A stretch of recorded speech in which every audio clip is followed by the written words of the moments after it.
भगवान ही मानव रूप में मर्यादा पुरुषोत्तम प्रभु श्री राम के रूप में इस धराधाम पर अवतरित हुए थे धर्म की स्थापना के लिए। उस समय के संतों के उद्धार के लिए, उस समय की मानवता के कल्याण के लिए। लेकिन मानव के रूप में ही भगवान राम ने अपने सारे कार्य संपन्न किए थे। जो दुख, जो कष्ट, जो पीड़ा, जो षड्यंत्र, जो साजिशें आपके व्यक्तिगत जीवन में होती होंगी, वही भगवान राम के साथ भी होती रही, जीवन पर्यंत होती रही। जीवन पर्यंत उन पर आरोप लगते रहे। बिना किसी आरोप का जवाब दे हुए अपने कार्य के साथ जुटे रहे। धर्म के पथ से विचलित नहीं होना, सत्य के मार्ग से विचलित नहीं होना, न्याय के मार्ग से विचलित नहीं होना। जहां ये उनके जीवन का लक्ष्य था, वहीं मर्यादा का पालन करते हुए समाज के संगठन का जो एक सुदृढ़ मजबूत नींव उन्होंने खड़ी की थी, आधार उन्होंने खड़ा किया था, उस समय के समाज को जोड़ करके उसी का परिणाम था कि जिस रावण के बारे में कहा जाता था कि रावण त्रिलोक विजयी है, उसकी शक्ति के सामने तीनों लोकों में कोई नहीं ठहरता है, वह रावण भी पूरी तरह धराशायी हुआ और कहीं और नहीं, आर्यावर्त में नहीं, उसी की लंका में भगवान राम अपने भाई के साथ जाकर के, लक्ष्मण जी के साथ जाकर के उसी लंका में रावण को नष्ट करके पूरी तरह समाप्त कर दिया गया। राक्षस राज समाप्त हो गया। अन्याय, अत्याचार, अधर्म का प्रतीक रावण हमेशा के लिए समाप्त हो गया। अब ये संदेश आपको बहुत अच्छी तरह जाता होगा। एक संदेश, आज विजयादशमी है, दो कार्य हो रहे होंगे। एक तरफ भगवान राम का अभिषेक करके उनकी आरती उतारी जा रही होगी और दूसरी तरफ रावण के पुतले भी जलाए जा रहे होंगे। अगर मानवता के खिलाफ कार्य करेगा कोई, मानवता के खिलाफ कोई कार्य करेगा, गरीबों को, निरीह लोगों को, महिलाओं पर अत्याचार करेगा, अधर्म के मार्ग पर चलेगा, असत्य के मार्ग पर चलेगा, तो उसका भी पुतला ऐसे ही जलाया जाएगा जैसे रावण के पुतले जलाए जाते हैं। वो कोई भी हो, वो व्यक्ति,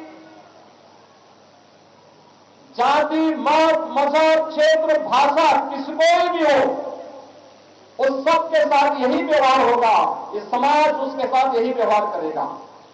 और जो भी धर्म, सत्य और न्याय के मार्ग पर चलेगा, मानवता के कल्याण का मार्ग प्रशस्त करेगा, विरासत और विकास की यात्रा में सहभागी बनेगा, वह राम के रूप में, माता जानकी के रूप में, वीरवर लक्ष्मण के रूप में, भक्तवत्सल हनुमान जी के रूप में उसकी पूजा ऐसे ही होती रहेगी जैसे आज हम मर्यादा पुरुषोत्तम भगवान श्री राम का, माता जानकी का, लक्ष्मण जी का, हनुमान जी की आरती उतार करके उनका स्वागत कर रहे हैं, उनका अभिनंदन कर रहे हैं, उनका अभिषेक कर रहे हैं और उनकी आरती उतार रहे हैं। जो भी मानवता के कल्याण का मार्ग प्रशस्त करेगा, उनकी रक्षा का मार्ग प्रशस्त करेगा, अपनी विरासत के संरक्षण का कार्य करेगा, उसका इसी प्रकार से अभिनंदन होगा। अब यह हम मानव जाति का एक दायित्व बनता है। हम मानव बनना चाहते हैं या दानव बनना चाहते हैं? मानव बनना चाहते हैं तो भगवान राम के पथ का अनुसरण करिए, छुआछूत और अस्पृश्यता से दूरी बनाइए, समाज को एकजुट करिए। संगठित रहेंगे तो सुरक्षित भी रहेंगे, देश को भी सुरक्षा प्रदान कर पाएंगे, स्वयं को भी सुरक्षा प्रदान कर पाएंगे। लेकिन इसके लिए हमें उन कुरीतियों को दूर करना पड़ेगा, उन पाखंडों से मुक्ति पानी पड़ेगी जिन कारणों से देश गुलाम हुआ था, जिन कारणों से देश और हमारे पवित्र धर्मस्थल खंडित हुए थे,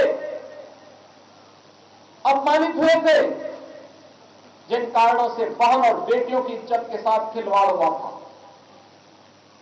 जिन कारणों से विधर्मियों को, विदेशी आक्रांताओं को भारत के अंदर घुस करके भारत के सामाजिक ताने बाने को छिन्न भिन्न करने, भारत की एकता और अखंडता को चुनौती देने जैसी स्थिति जब पैदा हुई थी, वह तब हुआ था जब बिखरा हुआ समाज था, स्वार्थी समाज था, अपने लिए सोचता था, अपने समाज के लिए नहीं सोचता था, अपने राष्ट्र के लिए नहीं सोचता था। और इसीलिए हम सबके सामने प्रधानमंत्री मोदी जी ने एक विजन रखा। जब देश अपनी आजादी के 75 वर्ष पूरा किया था, आजादी अचानक नहीं मिल गई थी। आप याद करिए, काशी में काशी विश्वनाथ का मंदिर क्यों पवित्र हुआ? क्योंकि देश गुलाम था। अयोध्या में श्री राम जन्मभूमि पर भगवान राम का मंदिर क्यों पवित्र हुआ? क्योंकि यह देश गुलाम था। मथुरा में श्री कृष्ण जन्मभूमि पर भगवान श्री कृष्ण के मंदिर को अपवित्र करने का दुस्साहस स्वतंत्र भारत में नहीं, प्रतंत्र भारत में करने का दुस्साहस विदेशी आक्रांताओं ने किया था।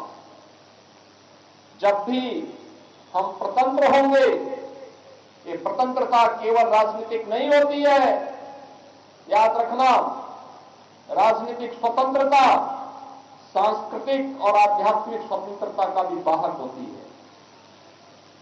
और यह गुलामी के उन कालखंडों में, मध्यकाल के उन काले दिनों में हम लोगों ने महसूस किया है, हमारी धर्म और संस्कृति ने महसूस किया है। ये फिर से न होने पाए, इसके लिए देश की आजादी के लिए, आजादी के जिन बलिदानियों ने, जिन नायकों ने, महानायकों ने अपना बलिदान किया था, उसकी कीमत हमें व्यर्थ में नहीं जाने देनी चाहिए। संगठित होकर के देश की आजादी की लड़ाई लड़ी गई है। इस संगठन की ताकत को जहां पे जाति के नाम पर, भाषा के आधार पर, मत और संप्रदाय के आधार पर, छुआछूत और अस्पृश्यता के आधार पर कोई भेदभाव नहीं था। और उसी संगठन को एक करने के लिए अयोध्या में एक और मर्यादा पुरुषोत्तम भगवान श्री राम की 500 वर्षों के बाद रामलला विराजमान हुए हैं अपनी जन्मभूमि पर। और दूसरी तरफ हम सबके लिए मर्यादा पुरुषोत्तम भगवान श्री राम की पावन कथा को रामायण के माध्यम से देने वाले त्रिकालदर्शी ऋषि महर्षि वाल्मीकि के नाम पर अयोध्या के अंतर्राष्ट्रीय एयरपोर्ट का नामकरण भी होता है। वहां की रसोई जिसमें प्रसाद बनता है भक्तों के लिए, वह माता सबरी के लिए, क्योंकि वनों के दिनों में भगवान श्री राम को जंगल में माता सबरी ने जूठे बेर खिलाए थे। ये जूठे बेर इसलिए जिससे वह स्वाद चख सके। उस भक्ति के पास दूसरा माध्यम नहीं था, सच्ची भक्ति थी, और इसलिए वहां की रसोई का नाम भी माता सबरी के नाम पर। भगवान राम जब वन में जा रहे थे, पहली मित्रता का हाथ बढ़ाया था निषाद राज ने, और भगवान राम के जन्मभूमि अयोध्या में श्रद्धालुओं के लिए जो वहां पर यात्री विश्रामालय बनाए गए हैं, उनका नाम भी निषाद राज के नाम पर ही रखा गया। निषाद राज यात्री विश्रामालय, या निषाद राज रेन बसेरा। बहनों और भाइयों, यह है भारत की विरासत। कहां छुआछूत? यहां माता सबरी का भी सम्मान है, त्रिकालदर्शी ऋषि महर्षि वाल्मीकि का भी सम्मान है, निषाद राज का भी सम्मान है। श्रृंगेरपुर में भगवान राम और निषाद राज का गले मिलते हुए एक भव्य प्रतिमा का निर्माण का कार्य आज उत्तर प्रदेश सरकार वहां पर करवा चुकी है। और 2025 में प्रयागराज का भव्य और दिव्य कुंभ का आयोजन भी होने जा रहा है। यह विरासत के प्रति हम सबकी निष्ठा का प्रदर्शन है। ये पर्व और त्योहार हमें केवल आयोजन के साथ नहीं जोड़ते हैं, उससे प्रेरणा प्राप्त करने के लिए भी प्रेरित करते हैं। एक नए आदर्श के रूप में उन मर्यादाओं को अपने जीवन का हिस्सा बनाएं, उन मर्यादाओं को अपने जीवन का हिस्सा बना करके उसको अक्षरशः पालन करें। यह प्रेरणा हमें प्राप्त हो रही है। और जहां कहीं भी ये समाज कभी भी विपन्न नहीं रहा, हिंदू समाज, भारत का सनातन समाज कभी भी विपन्न नहीं रहा। यह बल, बुद्धि और वैभव में सदैव दुनिया के अंदर अग्रणी रहा। लेकिन साजिश के तहत विभाजनकारी ताकतें इसी समाज के अंदर रह करके जो इसे समाज को जाति के नाम पर, क्षेत्र और भाषा के नाम पर, मत और संप्रदाय के आधार पर बांटने का जो पाप उन लोगों ने मध्यकाल में किया था, उसी के विषाणु आज भी यत्र तत्र हम सबके सामने बिखरे पड़े हैं। ये लोग अपने स्वार्थ के लिए फिर से समाज को बांटने का पाप कर रहे हैं।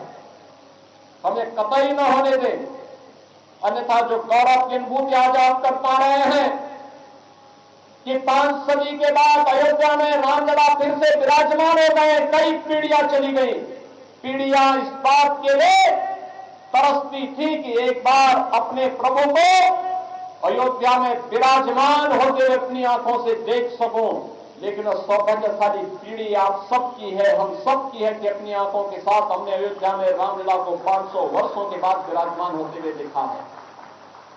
और इसलिए बहनों और भाइयों, आज जब मैं यहां पर आपके बीच में आया हूं, आज जब हम लोग आपके बीच में आए हैं, मुझे अपने पूज्य गुरुदेव ब्रह्मलीन महंत अद्वैतनाथ जी महाराज, वे अक्सर जब राम जन्मभूमि मुक्ति आंदोलन के अध्यक्ष के रूप में इस आंदोलन के साथ जुड़े थे, मैं अक्सर देखता था इन सभी पूज्य संतों के मन में अंतिम क्षण जब उन्हें हम लोगों ने हॉस्पिटल में भर्ती किया और उनको देखने के लिए विश्व हिंदू परिषद के अंतर्राष्ट्रीय अध्यक्ष श्री अशोक सिंघल जी जब देखने के लिए आए थे, तो अंतिम बात उनकी यही थी। अशोक सिंघल जी से एक ही बात उन्होंने कही थी कि अशोक जी, अयोध्या में राम मंदिर का निर्माण कब हो पाएगा? एक बार हम अपनी आंखों से देख पाते भगवान राम के मंदिर को तो हमारा जन्म धन्य हो गया होता, धन्य हो जाता। बहनों और भाइयों, आज सचमुच जब अयोध्या में रामलला को विराजमान होते हुए देख रहे होंगे, पूज्य महंत अद्वैतनाथ जी महाराज, पूज्य महंत परमहंस रामचंद्र दास जी महाराज, वेतराग स्वामी वामदेव जी महाराज, ऐसे अनगिनत संतों की परंपरा और श्री अशोक सिंघल जी जैसे महापुरुष जब देख रहे होंगे अयोध्या में रामलला के भव्य मंदिर के निर्माण और रामलला को अपनी जन्मभूमि पर 5 सदी के बाद विराजमान होते हुए उन्होंने देखा होगा, आज उनको भी तसल्ली हो रही होगी कि जो आंदोलन उन्होंने किया था वो सार्थक दिशा में आगे बढ़ा है। इसकी सार्थकता हम में है, वर्तमान पीढ़ी में है। हमारी दिशा क्या है? हम विभाजित तो नहीं है, अपने व्यक्तिगत स्वार्थों के लिए लड़ तो नहीं रहे हैं। हमारी दिशा सकारात्मक होनी चाहिए और इस सकारात्मक दिशा राष्ट्र को समर्पण की होनी चाहिए। हमारा व्यक्तिगत स्वार्थ राष्ट्र के आगे आड़े नहीं आना चाहिए। हमारा व्यक्तिगत स्वार्थ कभी भी, चाहे वह व्यक्ति हो, जाति हो, मत हो, संप्रदाय हो, मजहब हो, कोई क्षेत्र हो या कोई भाषा, वह राष्ट्र से बढ़ करके नहीं हो सकता है। हर काम देश के नाम, हर काम राष्ट्र के नाम, भारत माता के नाम हमारा सब कुछ होना चाहिए। और यही अयोध्या में राम जन्मभूमि आंदोलन की कथा हम सबको यही प्रेरणा प्रदान कर रही है। आज विजयादशमी का एक बार हम सबको यही प्रेरणा प्रदान कर रहा है। आज जो वर्तमान का भारत है, ये वही भारत है जो मर्यादा पुरुषोत्तम भगवान श्री राम ने हजारों वर्ष पहले जिसकी सीमाएं तय कर दी थी, ये वही भारत है। याद करिए, आज से हजारों वर्ष पहले दुनिया ने जब सभ्यता नहीं सीखी थी, दुनिया में जब मानवीय लक्षण नहीं थे, तब भारत में एक सभ्य समाज निवास करता था। ये रामायण काल और वैदिक काल इस बात का उदाहरण देता है, महाभारत काल इस बात का उदाहरण प्रस्तुत करता है। और उस उदाहरण के साथ आज आप अपनी विरासत के साथ जुड़ करके विजयादशमी जैसे पर्व में गोरखपुर में मर्यादा पुरुषोत्तम भगवान श्री राम के राज्याभिषेक के साथ इस पौराणिक और ऐतिहासिक पृष्ठभूमि से जुड़े हुए कार्यक्रम के साथ जुड़ रहे हैं। रामायणकालीन कार्यक्रम हमारे लिए पुराणों की परंपरा के साथ, शास्त्रों की परंपरा के साथ जुड़ा हुआ कार्यक्रम है। और ऐतिहासिक कार्यक्रम इसलिए कि पिछले 100-125 साल से अकेले यह रामलीला मैदान सम विषम परिस्थितियों में कार्यक्रम यहां पर करता रहा है, लगातार करता रहा है। सर्दी हो, गर्मी हो, बरसात हो, अब तो रामलीला के पास एक भव्य मंच बन गया, भव्य प्रांगण आ गया है। पहले संकट था, प्रयास होता है तो सारी चीजें अपने आप ही प्रभु की कृपा से साकार होती हुई दिखाई देती है। आज के इस अवसर पर विजयादशमी की आप सबको, पूरे प्रदेश वासियों को मैं बधाई देता हूं, अपनी शुभकामनाएं देता हूं और विश्वास व्यक्त करता हूं, संगठित होकर के सुरक्षित होने के मंत्र को हम अपने जीवन का हिस्सा बनाएंगे। प्रभु राम की कृपा सदैव आप पर बनी रहेगी। इसी विश्वास के साथ मैं एक बार फिर से मर्यादा पुरुषोत्तम प्रभु श्री राम के इसी चरणों में नमन करता हूं। रामलीला कमेटी को हृदय से धन्यवाद देता हूं कि वे लगातार इस परंपरा को आगे बनाए रखने का काम कर रहे हैं और ये विरासत हम सबके लिए गौरव की अनुभूति करने वाला होना चाहिए। इसी विश्वास के साथ आप सबके प्रति मेरी मंगल में शुभकामनाएं। मेरे साथ बोलेंगे जय श्री राम, जय श्री राम, नमः पार्वती पतिये हर हर